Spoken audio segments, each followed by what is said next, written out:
Assalamualaikum warahmatullahi wabarakatuh. Ketemu lagi dengan saya Ricky Kurniawan di channel YouTube Ricky Fight Back. Kali ini saya kedatangan tamu spesial yaitu Saudara Anis Fauzan. Silakan memperkenalkan diri dulu, Bang Anis. Selamat sore, Assalamualaikum warahmatullahi wabarakatuh.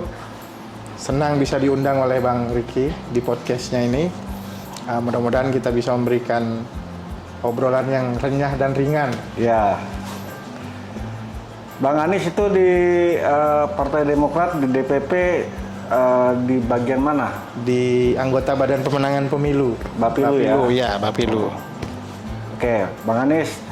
Nah kan Bang Anis ini dikenal sebagai seorang dengan latar belakang pesantren nih.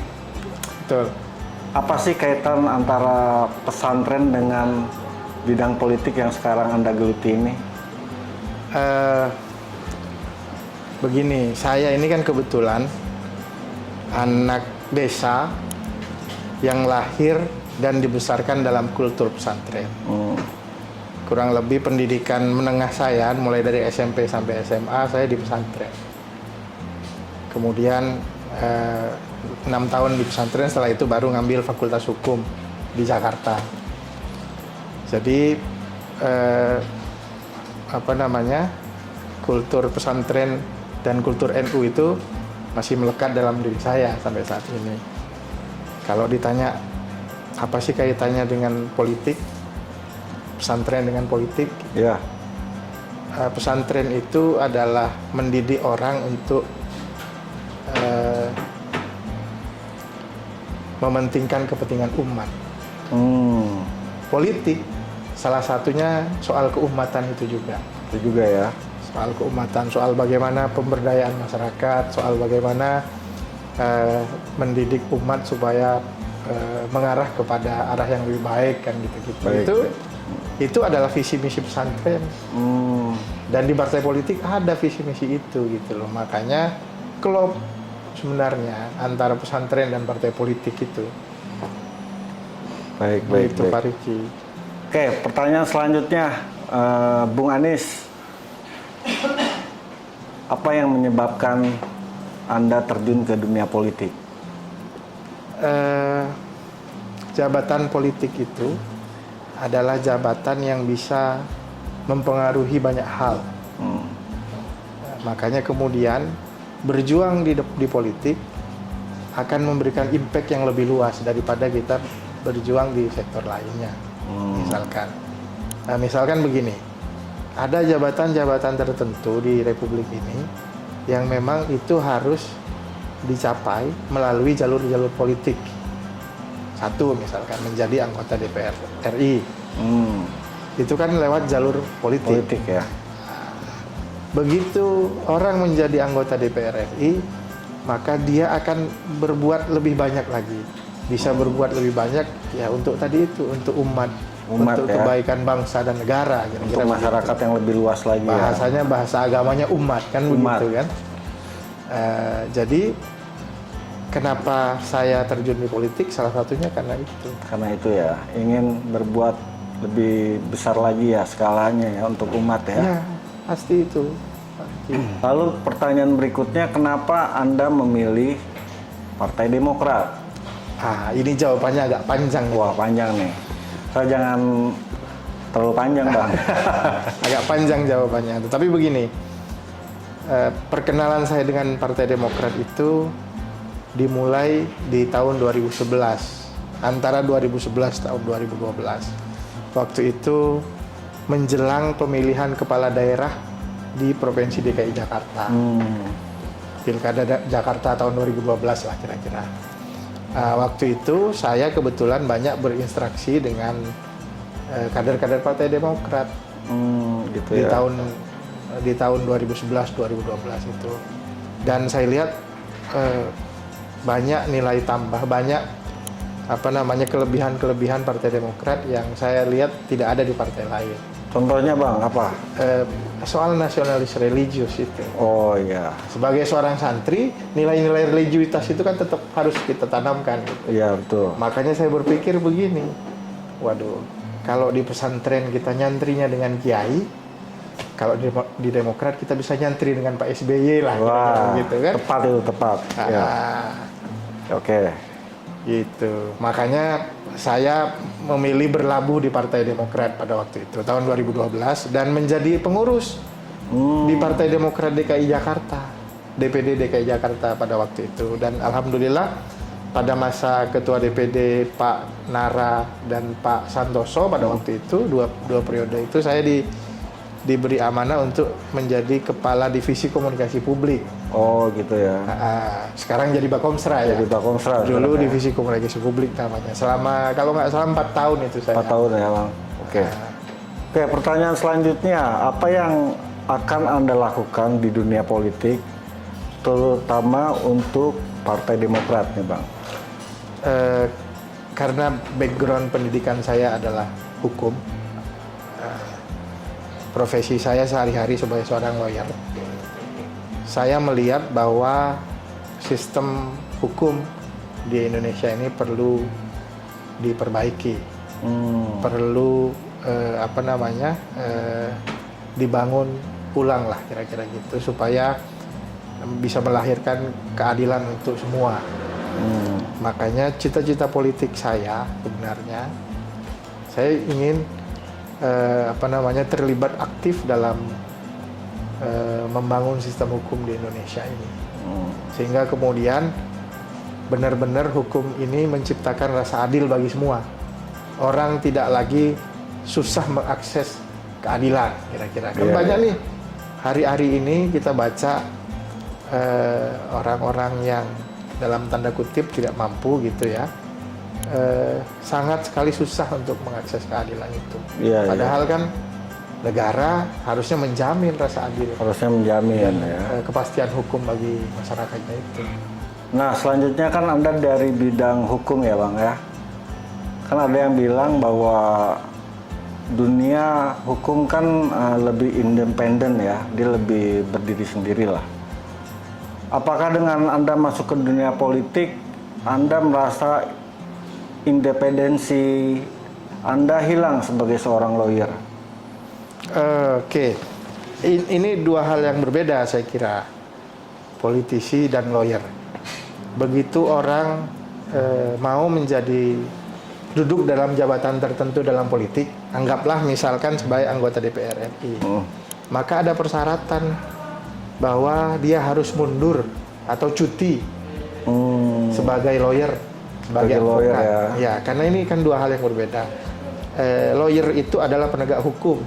Dalam undang-undang advokat itu lawyer adalah penegak hukum. Dia bagian terpisah dari politik. Dia adanya di yudikatif ya. Sebagai penegak hukum, mitra kerjanya Mahkamah Agung, kira-kira begitu ya. Terus kemudian kepolisian dan kejaksaan. Dalam sistem hukum Indonesia, dia terpisah dari kekuasaan eksekutif dan legislatif gitu. Sehingga kemudian begitu ada lawyer yang masuk parlemen, masuk menjadi anggota DPR atau jabatan-jabatan politik lainnya, maka dia harus menyatakan cuti. Ya, karena lawyer itu, advokat itu, dia sepanjang dia masih hidup, sepanjang dia belum dipecat oleh organisasi advokatnya, maka dia adalah lawyer. Sehingga kemudian ketika menduduki jabatan-jabatan politik, dia harus cuti. Tidak beracara dulu lah, kira-kira begitu. Tidak boleh menggunakan lisensi advokatnya untuk kemudian mendampingi orang, kemudian mendampingi klien, terus kemudian membela orang di pengadilan. Tidak boleh sementara. Baik. Pertanyaan selanjutnya ini yang cukup menarik nih. Bagaimana Anda melihat kehidupan dunia politik saat ini dengan fenomena di mana banyaknya buzzer bayaran dan maraknya polarisasi di tengah masyarakat nih? Ini sangat mengkhawatirkan ya. Saya lihat memang 10 tahun terakhir, kalau kita mencoba menelisik ke 10 tahun yang lalu itu, kira-kira tahun 2011, 2012, waktu Pilkada DKI pada waktu itu, itu kan mulai munculnya kelompok-kelompok relawan medsos itu kan, macam-macam lah namanya, ada buzzer, ada apalah gitu-gitu ya. Yang jelas kelompok kelompok relawan di medsos ini punya dua menguntungkan dan sekaligus merugikan. Merugikannya karena itu bisa memecah belah itu. Betul. Dengan narasi-narasi yang sebenarnya tidak elok dan tidak produktif. Narasi perpecahan gitu-gitu, saling menghujat, tidak terkontrol pada akhirnya. Perangkat hukum, ya kan? Perangkat hukum yang ada tidak kemudian bisa 100% memberikan proteksi terhadap masyarakat mengenai ini. Kan gimana kita mau menjerat akun-akun anonim misalkan kan? Gimana kita kemudian mau mempidanakan melalui undang-undang ITE akun-akun yang tidak jelas? Sementara sekalipun tidak jelas akun itu, tapi diikuti oleh banyak orang. Iya. Dan setiap hari memproduksi konten-konten hoax dan perpecahan. Kadang yang jelas pun juga belum tentu ditindaklanjuti ya Bang ya. Nah, belakangan ada perasaan begitu ya. Ada perasaan, oh kok ada kelompok yang oleh sebagian orang dipikir ini terlalu keras, ini terlalu sara gitu kira-kira. Tapi kok nggak dapat perlakuan hukum yang semestinya ya, gitu kira-kira. Ada. Itu kan lagi-lagi soal rasa keadilan. Iya, betul. Berarti kalau ada anggapan seperti itu, kita belum kemudian bisa menghadirkan rasa keadilan dan kepastian hukum yang memadai untuk semuanya, kan gitu. Justice for all, Bang. Iya. Iya. Terus kira-kira apa pesan Anda kepada simpatisan dan kader-kader milenial Partai Demokrat yang akhir-akhir ini banyak bermunculan dan menjadi fenomena tersendiri bagi Partai Demokrat di bawah kepemimpinan dari Mas Ketum AHY? Saya menyambut baik dan positif generasi muda yang mau masuk dunia politik. Karena kalau beberapa tahun yang lalu kan generasi muda ini apolitik kan, apatis lah kira-kira. Dia cuek, terserah lah mau politik apa aja, yang penting kita bisa eksis katanya kan. Tapi hari ini banyak anak-anak muda yang udah mulai masuk ke jabatan-jabatan politik. Di partai politik juga banyak, terutama di Partai Demokrat. Dengan kepemimpinan Mas AHY ini banyak mengakomodir anak muda. Saya menyambut baik itu, dan yang pasti dan yang ada di depan mata kita ini yang perlu kita perjuangkan bersama-sama ya soal itu, soal perpecahan yang kita sebut tadi. Itu kita harus lawan ya. Kita harus bersama-sama melawan itu. Bagaimana caranya ya kita pikirkan bareng-bareng lah nanti kira-kira. Tapi paling tidak kita berikrar dengan diri kita sendiri. Kalau mereka melakukan hal-hal seperti itu, paling tidak kita janganlah. Iya, betul. Ini kan soal moral. Betul. Kita etika ya. Moral. Kita berikan pemahaman kepada orang bahwa itu nggak benar gitu loh. Buzzer-buzzer yang ngomong dengan narasi-narasi perpecahan itu. Itu Bang Riki. Dan satu hal lagi, anak muda yang masuk partai politik, dia harus jelas orientasinya mau ngapain. Jangan sampai masuk partai politik hanya ingin menjadi buzzer.